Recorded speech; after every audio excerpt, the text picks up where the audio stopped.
ಮಹಾತ್ಮರನ್ನ ನಾವು ನೀವು ಕಣ್ಣಿಂದ ನೋಡಿದ್ದೇ ಒಂದು ಪುಣ್ಯದ ಅವಕಾಶ, ಸೌಭಾಗ್ಯ. ನಾನಂತೂ 40 ವರ್ಷಗಳಿಂದ ಪೂಜ್ಯ ಬುದ್ಧೀಜಿಯವರ ಒಡನಾಟದಲ್ಲಿದ್ದಂಥವ. ಶಿವಯೋಗ ಮಂದಿರದ ಅಭ್ಯಾಸ ಮುಗಿಸಿಕೊಂಡು ಬಿಜಾಪುರ ಜ್ಞಾನ ಯೋಗಾಶ್ರಮಕ್ಕೆ ಬಂದಾಗ ಆಗ ಕರಡಿಯವರ ತೋಟದಿಂದ ಆಶ್ರಮದ ಜೀವನ ಶಿಫ್ಟ್ ಆಗಿತ್ತು. ಬುದ್ಧೀಜಿಯವರು ಆ ಕಟ್ಟಡದಲ್ಲಿ ಇರ್ತಿದ್ರು, ಜನ ಬರ್ತಿದ್ರು, ವ್ಯವಸ್ಥೆ ಬಹಳ ಅಚ್ಚುಕಟ್ಟಾಗಿ ನಡೀತಾ ಇತ್ತು. ಒಂದು ಆಧ್ಯಾತ್ಮದ ಆಶ್ರಮ ಹೇಗಿರ್ಬೇಕು ಹಾಗೆ ನಮ್ಮ ಆಶ್ರಮ ನಡೀತಾ ಇತ್ತು. ನೋಡಿ ನನಗಂತೂ ಬಹಳ ಸಂತೋಷ ಆಗ್ತಿತ್ತು. ಇಳೆ ಬೆಟ್ಟಿಯೊಳಗ ಇಲ್ಲೈತಲ್ಲ, ಸಾಕ್ಷಿಯಾದ ಜಗಕ್ಕೆ ಎಲ್ಲವನ್ನು ತೊರೆದಾತ ಮಾತ್ರ ಎಲ್ಲ ಪಡೆಯಬಲ್ಲ ಎಂಬ ಸತ್ಯಕ್ಕೆ ಅನ್ನುವಂತೆ ಪೂಜ್ಯ ಬುದ್ಧೀಜಿಯವರು ಹೀಗೂ ಬದುಕಲಿಕ್ಕೆ ಸಾಧ್ಯವೇ, ಒಬ್ಬ ಸನ್ಯಾಸಿಯಾಗಿ ಹೀಗೂ ಬದುಕಲಿಕ್ಕೆ ಸಾಧ್ಯವೇ ಅನ್ನುವಂಥದ್ದನ್ನು ಸಾಧ್ಯ ಮಾಡಿ ತೋರಿಸಿದಂತಹ ಮಹಾತ್ಮರು, ಅಂಥ ಶಿವಯೋಗಿಗಳು, ಅಂಥವ್ರನ್ನ ಪಡೆದಂಥ ಬಿಜಾಪುರ, ಕರ್ನಾಟಕ, ಅವ್ರನ್ನ ಕಳ್ಕೊಂಡಾಗ ಕಾರ್ಗತ್ತಲೆಯಲ್ಲಿ ಮುಳುಗಿತ್ತು. ಇವತ್ತಿಗೂ ಕೂಡ ಎಷ್ಟೋ ಜನ ಭಕ್ತರು ಅವ್ರನ್ನ ನೆನೆಸ್ಕೊಂಡು ಅವ್ರು ನಮ್ಮ ಊರಿಗೆ ಬರಬೇಕು, ನಮ್ಮ ಅಜ್ಞಾನವನ್ನು ಕಳಿಬೇಕು, ನಮಗ್ ಮತ್ತೆ ಅವರು ಪ್ರವಚನ ಹೇಳಬೇಕು, ಅವ್ರ ಪ್ರವಚನವನ್ನು ನಾವು ಕೇಳಬೇಕು, ನಮ್ಮ ಅಂತರಂಗದ ಕತ್ತಲೆಯನ್ನು ಕಳೆದುಕೊಳ್ಬೇಕು, ಜ್ಞಾನದ ಬೆಳಕನ್ನು ನಾವು ಬಿತ್ತುಕೊಳ್ಬೇಕು ಅಂತ ಇವತ್ತಿಗೂ ಕೂಡ ಭಕ್ತರು ಬಯಸ್ತಾ ಇದ್ದಾರೆ. ಆ ಬಯಕೆ ಗುರುಗಳಿಗೆ ಮುಟ್ಲಿ, ಗುರುಗಳು ಮತ್ತೆ ಬರಲಿ ಅಂತ ಹಾರೈಸ್ತಾ, ನನಗೆ ಇವತ್ತು ಕೊಟ್ಟಂತ ವಿಷಯ ಪರಿಸರ. ನಾನು ಕಪ್ಪತ್ತಗುಡದಿಂದ ಬಂದಿದ್ದೇನೆ. ನಾನು ಕಪ್ಪತ್ತಗುಡದಕ್ಕೆ ಹೋಗ್ಲಿಕ್ಕೆ ಬುದ್ಧೀಜಿಯವರೇ ಕಾರಣ. ಮಠಾಧಿಪತ್ಯನೇ ಒಲ್ಲಂದಿದ್ದೆ ನಾನು. ಮಠಾಧಿಪತ್ಯ ಒಲ್ಲಂದಾಗ ತಾನಾಗಿ ಮಠಾಧಿಪತ್ಯ ಅದು ಅರಿಸಿ ಬಂತು. ಆವಾಗ ನಾನು ಲಿಂಗೈಕ್ಯ ಪರಮ ಪೂಜ್ಯ ತೋಂಟದ ಜಗದ್ಗುರು ತೋಂಟದ ಸಿದ್ಧಲಿಂಗ ಮಹಾಸ್ವಾಮಿಗಳವ್ರಿಗೆ ಹೇಳಿದೆ, ನಾ ಮಠಾಧಿಪತ್ಯವಲ್ಲ, ನಾ ಸಿದ್ದೇಶ್ವರ ಅಪ್ಪ ಅವರಿಂದ ಬೆನ್ನು ಹತ್ತಿದ್ದೇನೆ, ನಾವಲ್ಲ ಅಂತ ಕೇಳಿದ್ರೆ ಅವ್ರು ಹೇಳಿದ್ರು, ಇಲ್ಲ, ನೀವು ನಿಮ್ಮಂಥವ್ರು ಕಪ್ಪತ್ತಗುಡಕ್ಕೆ ಬಂದ್ರೆ ಕಪ್ಪತ್ತಗುಡ ಉಳಿತದ, ಕಪ್ಪತ್ತಗುಡ ಉಳಿಸ್ಬೇಕಾಗ್ಯದ, ನೀವು ಸಿದ್ದೇಶ್ವರ ಬುದ್ಧಿಯೋಗಿ ಭೇಟಿ ಆಗಿ ಬರ್ರಿ ಅಂತ ಅವ್ರು ನಾನು ಕಳಿಸಿದ್ರು. ಅವ್ರು ಬರೋಕ್ಕಿಂತ ಮುಂಚೆನೆ ಬುದ್ಧೀಜಿಯವ್ರಿಗೆ ಅಲ್ಲಿಂದ ಫೋನ್ ಬಂದಿತ್ತು, ನಿಮ್ಮ ಸ್ವಾಮಿಗಳು ಮಠಕ್ಕೆ ಮಾಡ್ತೇವೆ, ನೀವು ಅವ್ರನ್ನ ಒಪ್ಪಿಸ್ರಾಗಂತೇಳಿ. ಬುದ್ಧೀಜಿಯವ್ರು ಮೊದಲಾಗ ನೀವು ಹೋಗ್ರಲ್ಲೇ, ಆ ಮಠಕ್ಕಿಂತಲೂ ಆ ಕಪ್ಪತ್ತಗುಡ ಉಳಿಸುವಂತ ಅಗತ್ಯ ಇದೆ, ಅಲ್ಲಿ ಹೋಗ್ರಿ ಅಂತ ಬುದ್ಧೀಜಿಯವರು ಆಶೀರ್ವಾದ ಮಾಡೋದಕ್ಕಾಗಿ ನಾನು ಬುದ್ಧೀಜಿಯವರಿಗೆ ಒಂದು ವಿನಂತಿ ಮಾಡಿಕೊಂಡೆ. ನಾವು 1 ಲಕ್ಷ ಗಿಡ ಹಚ್ತೇವೆ, ಮೊದಲೇ ಸಸಿ ತಾವು ಬಂದು ಹಚ್ಚಿದ್ರೆ ಮಾತ್ರ ಹೋಗ್ತೀನಿ ಬುದ್ಧಿ ಅಂದೆ. ಇಲ್ಲ ಬರ್ತೀನಿ ನಾನು ಅಂದ್ರು. ಬಂದ್ರು ಬುದ್ಧೀಜಿಯವರು, ಮೊದಲೇ ಸಸ್ಯ ಅವ್ರು ಹಚ್ಚಿ ಹೇಳಿದ್ರು, ನಾ ಸಸ್ಯ ಹಚ್ಚಿ ಹೋಗ್ತಾನೆ, ನೀವು ಇದನ್ನು ಕಾಯ್ಬೇಕು ಅಂತೇಳಿ. 80,000 ಎಕರೆ ಇದೆ ಕಪ್ಪತ್ತಗುಡ್ಡ. 80,000 ಎಕರೆ ಇದೆ ಕಪ್ಪತ್ತಗುಡ್ಡ. ಗದಗ ಜಿಲ್ಲೆಯ 3 ತಾಲೂಕುಗಳಲ್ಲಿ ವ್ಯಾಪಿಸಿಕೊಂಡದ ಕಪ್ಪತ್ತಗುಡ್ಡ ಉತ್ತರ ಕರ್ನಾಟಕದ 15 ಜಿಲ್ಲೆಗಳಿಗೆ ಆಕ್ಸಿಜನ್ ಕೊಡುವಂತಹ ಮಹತ್ವದ ತಾಣ ನಮ್ಮ ಕಪ್ಪತ್ತಗುಡ್ಡ.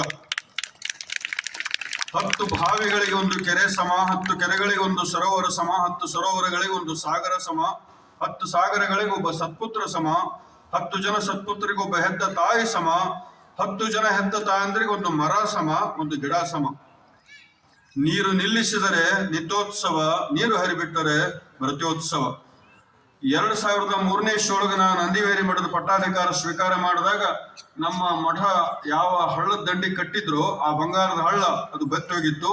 ಮಠದ ಹಿಂದಿನ ಬಾವಿ ಬತ್ತೋಗಿತ್ತು, ಮಠದ ಮುಂದಿನ ಬಾವಿ ಬತ್ತೋಗಿತ್ತು. ನಮ್ಮ ಕರ್ತೃ ನಂದಿವೇರಿ ಬಸವಣ್ಣನ ಪೂಜಾ ಮಾಡ್ಲಿಕ್ಕೆ ಒಂದು ಕೊಡಪ ನೀರು 3 ಕಿಲೋಮೀಟರ್ ದೂರದಿಂದ ನೀರು ತಂದು ಪೂಜಾ ಮಾಡುವಂತ ದಯನೀಯ ಸ್ಥಿತಿ ಇತ್ತು.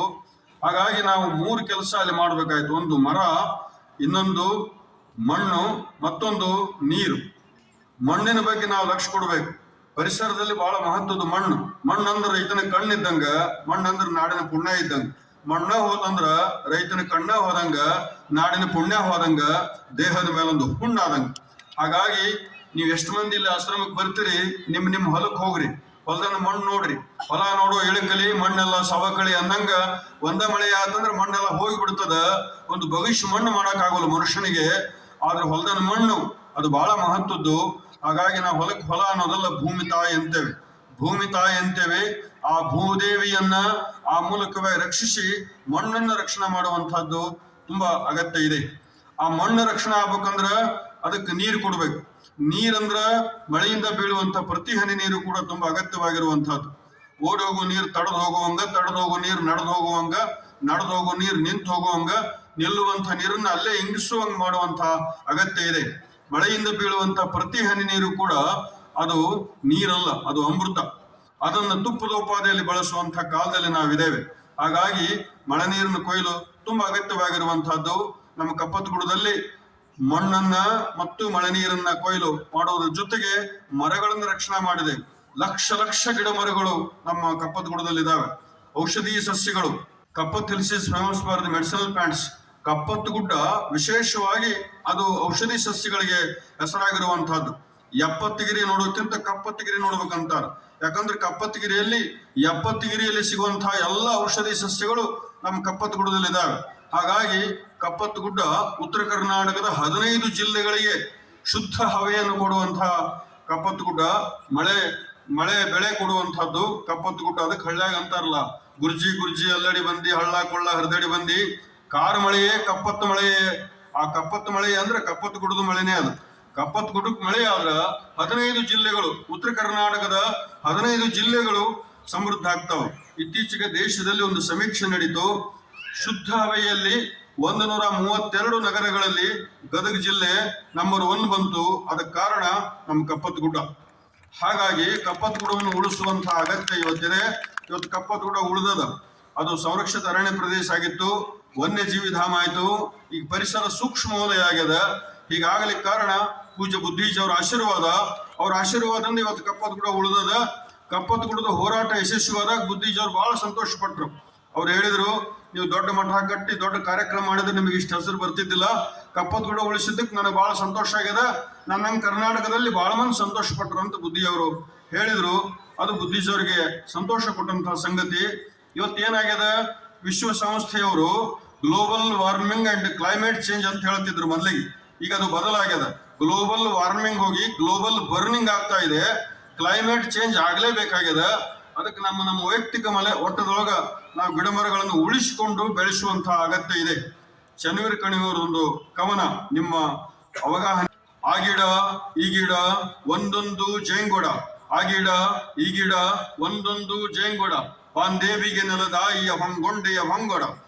ಒಂದು ಗಿಡ ಅಂದ್ರೆ ಗಿಡ ಅಲ್ಲ, ಗಿಡ ಅಂದ್ರೆ ಅದೊಂದು ಜೇನಿನ ಕೊಡ. ಗಿಡ ಅಂದ್ರೆ ಬರೀ ಗಿಡ ಅಲ್ಲ, ಅದೊಂದು ಜೇನಿನ ಕೊಡ. ಆ ಗಿಡ ಈ ಗಿಡ ಒಂದೊಂದು ಜೇಂಗೊಡ, ಬಾಂದೇವಿಗೆ ನೆಲದಾಯಿಯ ಹೊಂಗೊಂಡೆಯ ಹೊಂಗೊಡ. ಯಾವ ಹೆಸರು ತರುಲತೆಗಳ ತೋರಣ, ಬಂದುದೆಲ್ಲಿ ಬೆಳೆದುದೆಲ್ಲಿ ನಿಷ್ಕಾರಣ ಕಾರಣ. ನೀಲಾಂಗಣ ತೆರೆ ಕಂಕಣ ಕೆಂದಳಿರ್ನ ಕಾವಣ, ಅಲ್ಲಿ ಇಲ್ಲಿ ಎಲ್ಲೆಲ್ಲಿಯೂ ಸವಿ ಹಾಡಿನ ರಿಂಗಣ. ಹೂವಿಗೆ ತುಂಬಿಯ ಮೈ ಕೈಗಳ ಸ್ಪರ್ಶನ, ಅಪರಂಜಿಯ ಅನುರಾಗದ ಮಾಧುರ್ಯದ ಬಂಧನ. ಮಾಂದಳಿರ್ನ ಮೇಲ್ಮಾಳೆಗೆ ಮಧುಕೋಗಿಲೆಗಾಸರ, ಎದೆಯುಬ್ಬಿಸಿ ಕುಕ್ಕಿಲಿಡುತ್ತರೆ ಎಲೆಗಳ ಮರ್ಮರ. ಅಳಲು ಸುರಿಗೆ ಸುಸಲು ಸುರಿನ ತಂಪಿನ ತಳಿ ಚುಮುಕಲ, ಹಾಲುಗಳ್ಳಿ ಜೋಲುಗಳ್ಳಿ ತೂಗು ಮಂಚ ಚಂಚಲ. ಜುಳು ನದಿ ಕಲಕಲುರುತ್ತಿ ಜೌಗುಳದಲ್ಲಿ ಪಾಡಲ, ವಿಶ್ವದೊಳದ ತಣಿಸಲೆಂದು ಜೇನಿನ ಮಳೆಯಲ. ತಿರೆಯನವಿರು ಹುಲ್ಲು ಹಸಿರು ಮಕಮಲ್ಲಿನ ಮುಸುಗಲ, ಮುಗುದೆ ತನ್ನ ಮನೆಗೆಲಸದಿ ಗುಣಿಸುವ ಹಾಡಲ. ಹಕ್ಕಿ ಜೋಡಿ ಒಂದುಗೂಡಿ ಉಲಿಯುತ್ತಿರು ಹುಮ್ಮಸ, ತೆರೆಗೈಸಿರಿ ಕುಶಲ ಕೊಂಚ ಚಿತ್ರದಂತೆ ಹೊಸ.